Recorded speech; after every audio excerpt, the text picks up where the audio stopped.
Último desafio de uma incrível jornada de uma menina tímida na faculdade durante a sua graduação. O grande dia na vida de uma menina tímida chegou, e com ele o maior desafio de todos, apresentar o TCC. Na primeira tentativa, ela não conseguiu passar, mas não desistiu. Apesar das dificuldades, ela decidiu seguir pelo caminho mais difícil, mas também o mais correto. Com coragem e determinação, deu a si mesma uma nova chance e tentou novamente. Será que a protagonista dessa história conseguirá vencer essa etapa?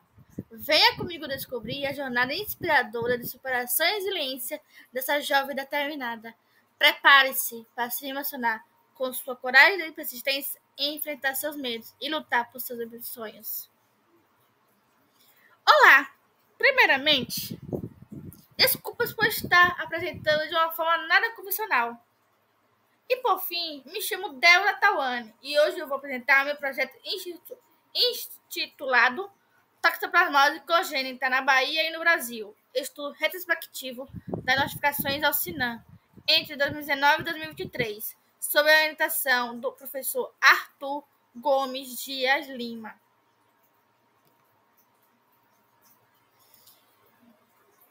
O objetivo geral é analisar a incidência da toxoplasmose congênita no Brasil e na Bahia entre os anos de 2019 e 2023. E os objetivos específicos são levantar os dados da toxoplasmose congênita na base de dados SINAM DataSUS, discorrer sobre os dados obtidos, suas frequências por estado e sua importância para a saúde pública e identificar os possíveis fatores de riscos que têm relação com a incidência de casos no Brasil da toxoplasmose. Esse trabalho tem por motivação fazer uma análise ao longo de 5 anos da incidência da toxoplasmose congênita no Brasil, avaliando a progressão da doença, identificando os fatores de risco, as complicações, além de reforçar a importância do pré-natal na prevenção da toxoplasmose congênita e, por fim, desmistificar o real motivo por trás. A culpa é do gato na transmissão da toxoplasmose. Em resumo, espera-se contribuir com esse trabalho buscando medidas mais eficazes para reduzir o impacto dessa doença na saúde pública, desenvolvendo estratégias de prevenção e controle, melhorando assim a qualidade de vida da população. A notificação dos casos da doença é importante, pois permite identificar surtos em diferentes regiões, acompanhar a ocorrência ao longo dos anos, identificando os possíveis fatores de risco, ajuda a avaliar a eficácia de programas de controle e prevenção, a reduzir a incidência de doenças e suas complicações, além de contribuir para o avanço do conhecimento através de pesquisas, tendo como base os dados coletados, sendo útil no aprimoramento do diagnóstico e tratamento da toxoplasmose. Uma curiosidade é que a toxoplasmose foi incluída na lista de notificação compulsória em 2016 e em 2021 na lista de doenças que podem ser diagnosticadas pelo teste do pezinho ampliado oferecido pelo SUS.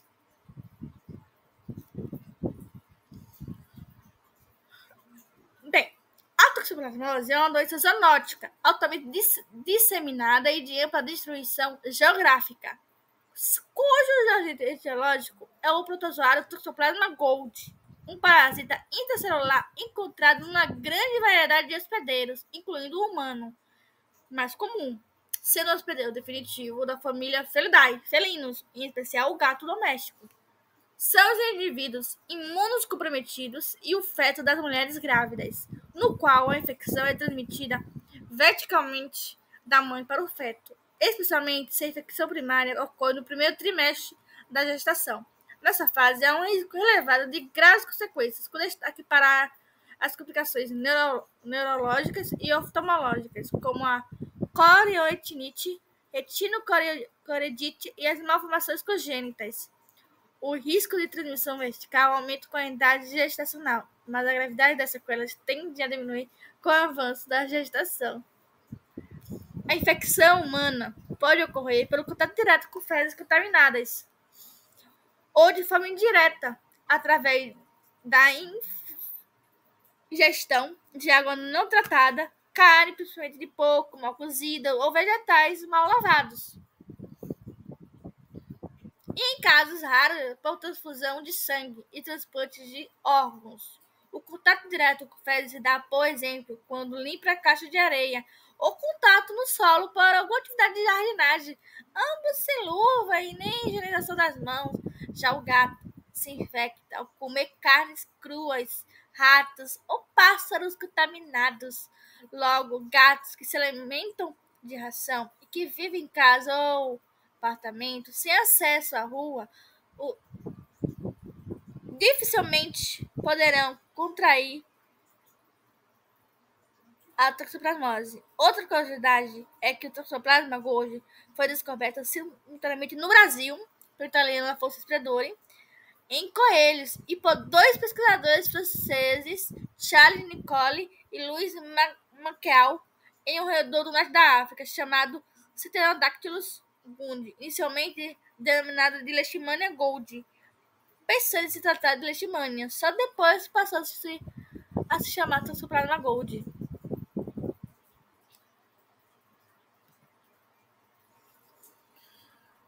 Aqui está uma linha do tempo dos principais acontecimentos da história da toxoplasmose. Em primeiro lugar, esse estudo se enquadra como um descritivo ecológico, quantitativo e retrospectivo, com análise de dados secundários, cujo objetivo foi analisar a incidência dos casos de toxoplasmose congênita no Brasil e na Bahia entre os anos de 2019 e 2023. Os dados foram obtidos a partir do banco de dados do Tabnet Sinan, disponibilizado pelo Departamento de Informática do Sistema Único de Saúde, DataSUS. As variáveis a serem analisadas serão os recém-nascidos, crianças com a idade com a faixa etária de 0 a 12 meses, sexo, raça, classificação, período de gestação, evolução dos casos, levando em conta o mês e o ano de notificação dos casos da toxoplasmose. Não será, se necessário, submeter o projeto ao Comitê de Ética em Pesquisa, pois a utilização desses dados não irá envolver nenhuma questão que demanda revisão ética.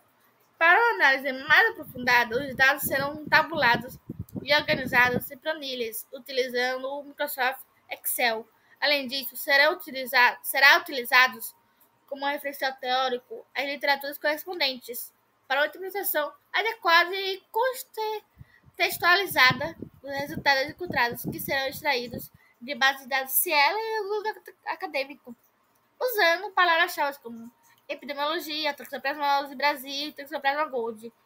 Para realizar esse trabalho, tenho como base primordial a pergunta investigativa, que é: a toxoplasmose congênita tem aumentado com o passar dos anos no Brasil? Espera-se contribuir com esse projeto para ampliar a visão sobre a importância da saúde pública para a prevenção e controle da toxoplasmose, desmistificar de que o gato não tem culpa na transmissão. Além disso, permitirá uma compreensão mais ampla da situação epidemiológica da toxoplasmose congênita no Brasil ao longo do período estudado. Antes de acabar, segue o orçamento e o cronograma do projeto. Aqui está meu cronograma e meu orçamento.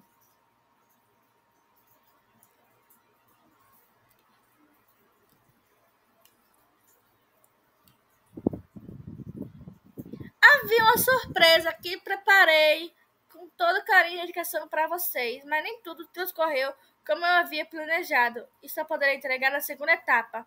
Sim, suas lembrancinhas, como vocês devem estar imaginando. Ah, com tanta criatividade, um 10 é o mínimo, não é mesmo? Contudo, tudo bem, um 9, 8 ou até 7. Também são notas que fazem meu coração pulsar de alegria. Brincadeiras à parte, agradeço pela sua atenção. Após terminar sua apresentação, ela agradeceu, mas antes de encerrar, anunciou que tinha pedido para ela surpresa, mas infelizmente, ou talvez felizmente, não poderia entregá-la. Apenas na segunda etapa, se conseguisse avançar, pois ainda havia uma questão a ser resolvida. Logo depois, respirou fundo e ouviu atentamente o feedback da sua banca avaliadora. Ansiosa, protagonista dessa história, esperava saber se conseguiria seguir para a segunda etapa do seu TCC.